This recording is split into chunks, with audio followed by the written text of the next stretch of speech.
اعوذ باللہ من الشیطان الرجیم بسم اللہ الرحمن الرحیم۔ شروع کرتا ہوں میں اللہ کے پاک نام سے جو بڑا مہربان اور نہایت رحم والا ہے۔ السلام علیکم ورحمۃ اللہ وبرکاتہ۔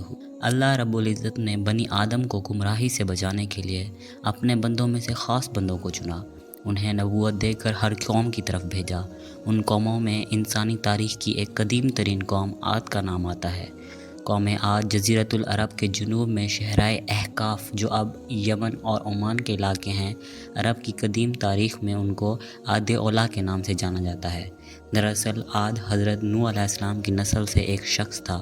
نوح علیہ السلام کے بیٹے سام کی اولادوں میں سے تھا۔ اس نے جنوب کے علاقوں میں سکونت اختیار کر لی اور ایک عظیم قبیلے کی بنیاد رکھی جو آگے چل کر قوم عاد بنی۔ انسانی تاریخ میں قوم عاد عظیم اور طاقتور لوگوں میں سے تھے۔ یہ لوگ نہایت لمبے قد کے تھے، طاقتور اور مضبوط ہوتے تھے۔ ان کی جسمانی مضبوطی اور قد کی لمبائی بے مثال تھی۔ وہ لمبے لمبے درختوں کو ایک ہاتھ سے پکڑ کر اکھاڑ پھینکتے تھے۔ روایت کے مطابق وہ اونچے اونچے پہاڑوں کو کاٹ کر خوبصورت محل بنانے کا ہنر جانتے تھے، جو اس زمانے میں سب سے بڑی فنکاری تھی، اور عاد اس میں بے مثال مہارت رکھتے تھے۔ معاشی طور پر قوم عاد بہت ہی خوشحال تھے۔ ان کے علاقے ہرے بھرے تھے۔ اس قوم کے لوگ چونکہ بہت بڑے اور طاقتور تھے، اس وجہ سے باہر کے دشمن سے بھی ان کو کوئی خطرہ نہ تھا، اور اطراف کے علاقوں میں رہنے والے لوگ بھی ان کے زرِ داس تھے۔ قوم عاد کے اثرات 2000 سال قبل مسیح سے 1 صدی عیسوی تک ملتے ہیں۔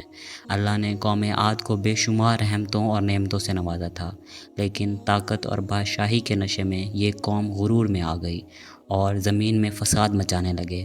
متکبر اور جابر لوگوں کو انہوں نے اپنی قوم کے سردار چن لیے، بت پرستی کے ساتھ ساتھ بڑے بڑے گناہوں میں مبتلا ہو گئے اور اللہ کی ذات کو ٹھکرانے لگے۔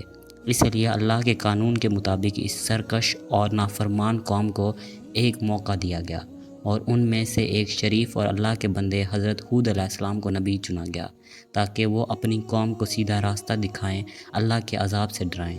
اللہ پاک نے قرآن مجید میں قوم عاد کا ذکر کرتے ہوئے فرمایا، اور ہود علیہ السلام نے کہا، میں تمہارے لیے ایک امانت دار پیغمبر بنا کر بھیجا گیا ہوں، اور فرمایا، اے میری قوم، تم سب اللہ کی عبادت کرو، کیونکہ تمہارے لیے اس کے سوا کوئی اور معبود نہیں، اور تم لوگ یہ جو بت پرستی کر رہے ہو، نہ یہ خدا ہیں اور نہ ان کی عبادت عقل مندی کا کام ہے، یہ تو تم نے خود نقلی خدا بنا لیے ہیں۔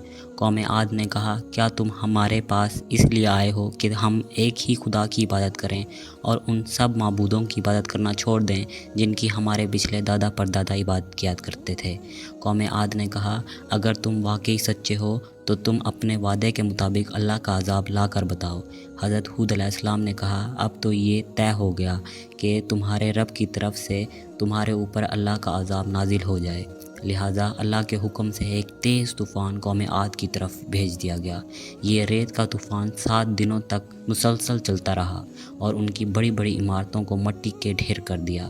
ہزاروں سالوں سے بسی وہ قوم خاک میں مل گئی، اور ان لوگوں میں سے بس حضرت ہود علیہ السلام اور ان پر ایمان لانے والے بچ گئے، اور پوری قوم ایک جھٹکے میں تاریخ سے مٹا دی گئی۔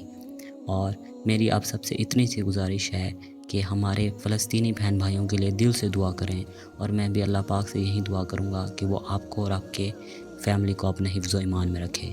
آمین۔